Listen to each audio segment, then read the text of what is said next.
तो इसका dx prime निकाल लीजिए। इस केस में 10 कॉमन डिफरेंस है, 10 एक ऐसा नंबर है जिससे आप सबको भाग दे सकते हैं, तो अब आप 10 से भाग दे दीजिए, आपका कैलकुलेशन आसान हो जाएगा। पहले आपको 40 से मल्टीप्लाई करना था, now you have to multiply by 4 only. तो आपकी कैलकुलेशंस को आसान करने के लिए हम स्टेप डिविएशन मेथड इस्तेमाल करते हैं। प्यारे बच्चों, इस केस में आप देखिए फ्रीक्वेंसी को आप मल्टीप्लाई कीजिए dx प्राइम से, आपके सामने f dx प्राइम आ जाएगा।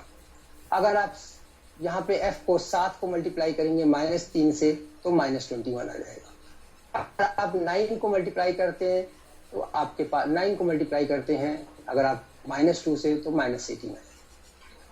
प्लस वाले को अलग ऐड कर लीजिए, माइनस वाले को अलग ऐड कर लीजिए, और उसके अंदर मैथमेटिकली जैसे हम सॉल्व करते हैं उसको सेपरेट कर दीजिए, आपके पास sigma F D X prime आ जाएगा। तो अब आपका फॉर्मूला होगा X bar is equal to A M plus sigma F D X prime upon N into I outside. तो इस केस में आपने देखा है एफ डी एक्स प्राइम आपके सामने आ गया है 81, प्लस वाली संख्याओं में से माइनस वाले के टोटल को घटा दीजिए, आपका 81 आ जाएगा। तो 50 is the assume mean, 50 plus 81 upon 100 into 10 solve करने पे आपके सामने आंसर आ जाएगा। अगर हम सीरीज की बात करते हैं तो series mean in a continuous series by direct method अगर आपको निकालना है तो हम बताते हैं किस तरीके से आपको सबसे पहले कन्वर्ट करना पड़ेगा। देखिए इसको हमने 0 to 9 है, 10 to 19 है, इसको हमें कॉन्टिन्यूस सीरीज बनाना पड़ेगा। सबसे पहले इसको हमें एक्सक्लूसिव फॉर्मेट में लाना होगा। तो 0.5 आप आगे लेफ्ट साइड में लोअर लिमिट पे ऐड कर दीजिए और 0.5 आप अपर लिमिट में ऐड कर दीजिए, आपका ये लगातार बढ़ जाएगा। तो 0.5 to 9.5, 9.5 to 19.5, इस तरीके से सबसे पहले आपको ये कन्वर्जन करना होगा ताकि आपका क्वेश्चन सरल हो जाए। अब इसका मिडिल वैल्यू आपको निकालना है। मिडिल वैल्यू कैसे निकलेगा? Lower limit L1 plus L2 by 2, L1 is 0.5, L2 is 9.5, दोनों को ऐड कर दीजिए 10 हो जाएगा, 10 को 2 से डिवाइड कीजिए तो 5 हो जाएगा। 9.5 प्लस 19.5 दोनों को ऐड कर दीजिए तो आपका 30 हो जाएगा, 30 को 2 से डिवाइड कर दीजिए तो 15 हो जाएगा। दोनों को ऐड करने के बाद उसको हाफ कर देंगे तो आपका 25 आ जाएगा। इस तरीके से ये आपका x आ जाएगा जो कि मिडिल वैल्यू होगा। अब आपके सामने x आ चुका है, आपके सामने f आ चुका है, आपको कुछ नहीं करना है। अब आपको सिर्फ सिंपली fx निकाल देना है। f को x से मल्टीप्लाई करिए, आपका fx आ जाएगा and your formula will be very straight and easy, you can just take it out. Sigma fx by sigma f, sigma f का मतलब नंबर ऑफ आइटम्स।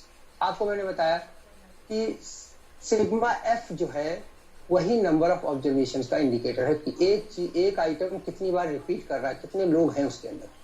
तो इस तरीके से आप चाहें तो शॉर्टकट मेथड से भी अर्थमेटिक मीन निकाल सकते हैं कॉन्टिन्यूअस सीरीज में। आप सीरीज को कन्वर्ट कर चुके हैं, आप मिड वैल्यू निकाल चुके हैं, या आपका फ्रीक्वेंसी ऑलरेडी दिया हुआ है, आपको dx निकालना होगा जैसे हमने अभी डिस्क्रीट सीरीज में निकाला था। इसके लिए आपको क्या करना होगा, एक अज्यूम मीन लेना होगा x में से। यहाँ हमने 35 को अज्यूम मीन ले लिया है। अब 5 minus 35 minus 30, 15 minus 35 minus 20, then इस तरीके से आप 25 माइनस 35 माइनस 10 आपका ये आता चला जाएगा। सिमिलरली अब आपका f से dx को मल्टीप्लाई करेंगे तो आपका f dx निकल आएगा, और माइनस वालों को अलग ऐड कर लीजिए यहाँ पे, प्लस वालों को अलग ऐड कर लीजिए यहाँ पे, और प्लस वाले के एडिशन में से माइनस वाले के एडिशन को घटा दीजिए। आपका बहुत सरलता से एक ऐसी वैल्यू आ जाएगी जिसे हम सिग्मा एफ डी एक्स कहेंगे। अब फॉर्मूला आपके सामने है शॉर्टकट मेथड में, X bar is equal to A M plus sigma F D X upon N.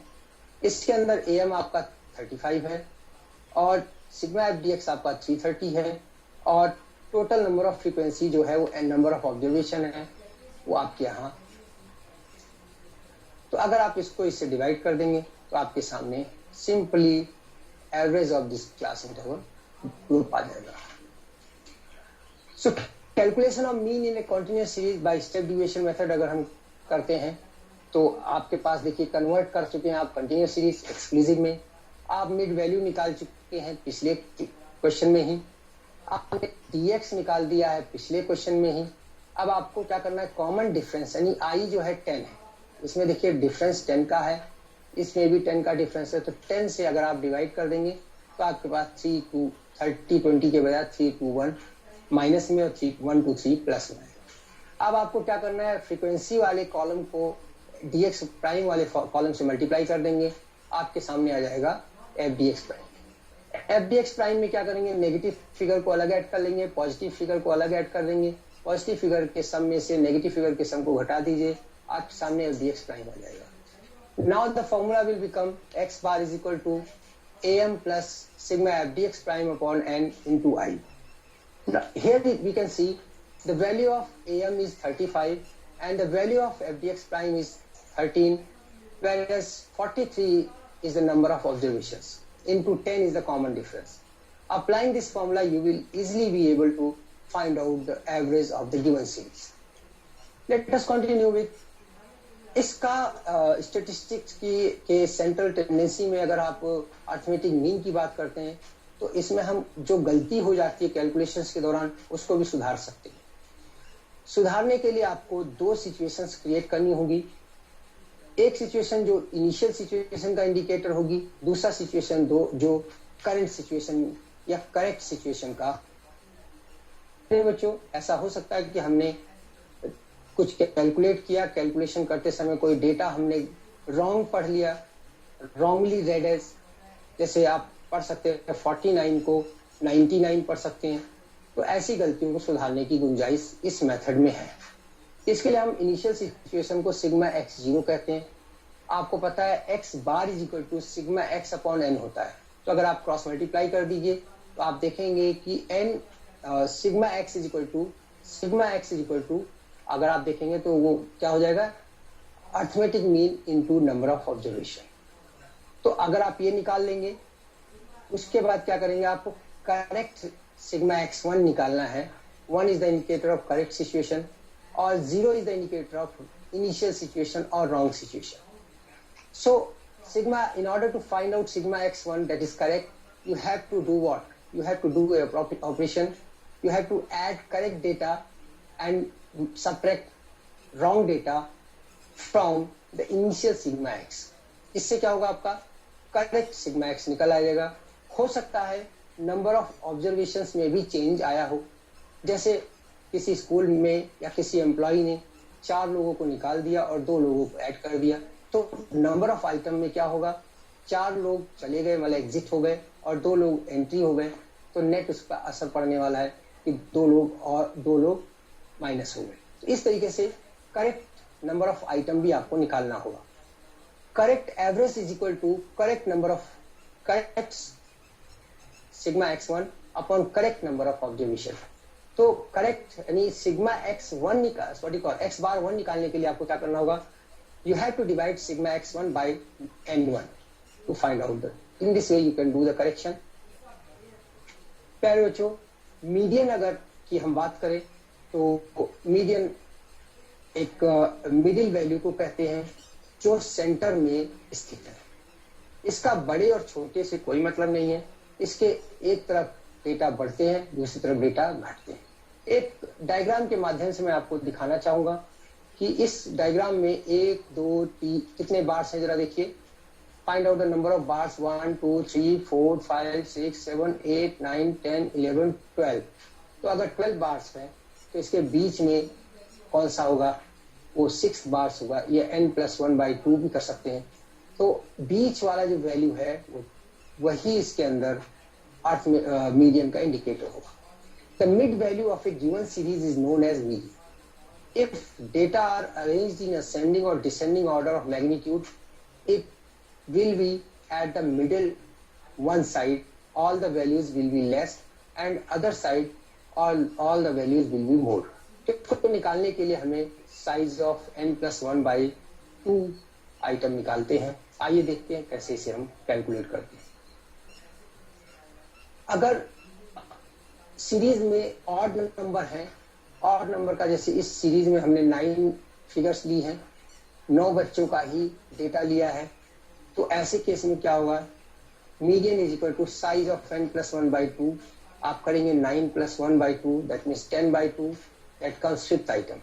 तो इसमें पांचवा आइटम 24 है, therefore median is equal to 24।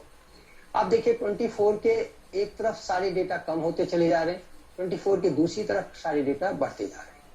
इसको निकालने से पहले आपको डेटा को असेंडिंग या डिसेंडिंग ऑर्डर में करना ही होगा, अदरवाइज ये चीज आपका आंसर नहीं निकल पाएगा। इसके अलावा आप देखेंगे आगे अगर हम बढ़ते हैं, when it is having even number of data, अगर इवन नंबर ऑफ डेटा होगा तो क्या होगा। देखिए वहां पे हमने 9 डेटा लिए थे, यहां हमने एक और डेटा ऐड कर दिया। एक और खासियत इसकी यह है कि मिडिल वैल्यू होगी, इसमें हमें एक्सट्रीम से कोई प्रभाव नहीं पड़ने वाला, ये प्लेस वैल्यू ही इसका मीडियन होगा। मिडिल प्लेस में जो भी वैल्यू होगी वही मीडियन। तो मीडियन अब इस केस में आपको निकालने के लिए अलग अलग फॉर्मूले भी दिए जा सकते हैं, but you can apply this formula only to find out median even when data are given in even number. तो इवन नंबर में दिया हुआ है, इसका हम मीडियन निकालने जा रहे हैं। यहाँ पे हम क्या करेंगे, साइज ऑफ n प्लस 1/2 करेंगे। साइज ऑफ 1 प्लस 2 देखिए इसमें करेंगे, n कितना है, नंबर ऑफ आइटम 10 है, 10 plus 1 that means 11/2, that means 5.5। अब 5.5th item lies between 5 and 6। 5 and 6 को अगर आप ऐड करके हाफ कर दें तो आप देखेंगे 5.5 आ जाएगा। तो 5.5th item lies between the average of 5th and 6th item. तो average of 5th and 6th item, इन दोनों को जोड़ करके इनका हाफ कर दीजिए। आप देखेंगे आइटम को जोड़ करके जब हाफ किया तो हमारा 65.5 आ गया। This is the value of median in the case of data having even number. Now discrete series में भी हम मीडियन को सरलता पूर्वक निकाल सकते हैं। जब हम डिस्क्रीट सीरीज में आएंगे तो हमें x और f के फॉर्म में डेटा दिया जाता है। सबसे पहले हमें क्यूमुलेटिव फ्रीक्वेंसी निकालनी होगी। क्यूमुलेटिव फ्रीक्वेंसी आप देखेंगे, सबसे first frequency will be the initial one, adding next frequency to it, 7 plus 14 is 21। Then 21 में हम अगला ऐड करेंगे 18 को 39 हो जाएगा। 39 में हम नेक्स्ट ऐड करेंगे तो आपका 75 हो जाएगा। 75 में हम 51 ऐड करेंगे 126 हो जाएगा। और आप देखेंगे इस तरीके से आपका CF निकल आएगा। प्यारे बच्चों, इसमें एक और चीज ध्यान रखने की चीज है, फॉर्मूला आपका साइज ऑफ n प्लस 1/2 ही लगेगा और फ्रीक्वेंसी का जो टोटल है वो नंबर ऑफ आइटम होता है। मैं बार बार बता रहा हूँ, बच्चे इसमें कंफ्यूज होते हैं, मैंने ऐसा देखा है। तो अगर फ्रीक्वेंसी का टोटल 252 है तो 252 प्लस 1/2, अब आपका आ गया 126.5 आइटम। अब यहाँ आपको एक चीज ध्यान रखनी होगी कि आपको CF में देखना है, क्या देखना है, एक ऐसा आइटम देखना है जो कि 126.5 से बड़ा हो, इमीडिएट सक्सेसर हो चाहिए। इस केस में क्या है, 7 is less than 126.5, 21 is less than 126.5, 39 is less than 126.5, even 126 is less than 126.5, isn't it? अब देखेंगे इसका इमीडिएट सक्सेसर क्या हो रहा है, 180, 126.5 से जो इमीडिएट ज्यादा वाला है वो 180 है। अब इसके अंदर आप परपेंडिकुलर ड्रॉ कीजिए वैल्यू ऑफ x की तरफ, और जो भी वैल्यू ऑफ x है यही मीडियन कहलाएगा। सो मीडियन इसमें 30 आ गया। इसको आप अच्छे से समझ लीजिए क्योंकि ये आपको कंफ्यूज करता है, सरल होते हुए भी बच्चे इसको गलत करके आते हैं। कॉन्टिन्यूअस सीरीज की अगर हम बात करते हैं तो आपका फॉर्मूला थोड़ा सा स्लाइटली चेंज हो जाएगा। अब आपको median is equal to size of n/2 item निकालना होगा। नंबर ऑफ आइटम मैंने बताया कि सबसे पहले CF निकाल लीजिए, CF आपको निकालना ही है। और आपको पता है CF का जो लास्ट फिगर होता है वही आप समझ लीजिए क्या होता है कि टोटल नंबर ऑफ फ्रीक्वेंसीज। तो अगर हम इसमें देखते हैं number of size of n/2 लगाते हैं तो 44/2 आप देखेंगे आपका सीधा सीधा आ गया। इसका अगर टोटल करेंगे तो 44 है और 44/2 इज 22। 22 22वां आइटम आप देखिए 14 से ज्यादा है, 22 is more than 18 but it is less than 25. So 40 to 49 is the group where our median lies. तो मीडियन ग्रुप आपका जो है 40 to 49 है. अब ये आपका फ्रीक्वेंसी हो जाएगा. Lower limit of the group will be the L1. L1 is what 40. इसके बाद n/2 आप निकाल चुके हैं 22. CF इसके सामने देखिए, इस ग्रुप के जस्ट ऊपर वाला जो होगा 18, इसका फ्रीक्वेंसी होगा, CF होगा. और इसके सामने जो भी है फ्रीक्वेंसी, एक बार फिर सुन लीजिए इसको. जिस ग्रुप में हमारा मीडियन रहता है, मीडियन वैल्यू एग्जिस्ट करता है, उसके अंदर उसका जो लोअर लिमिट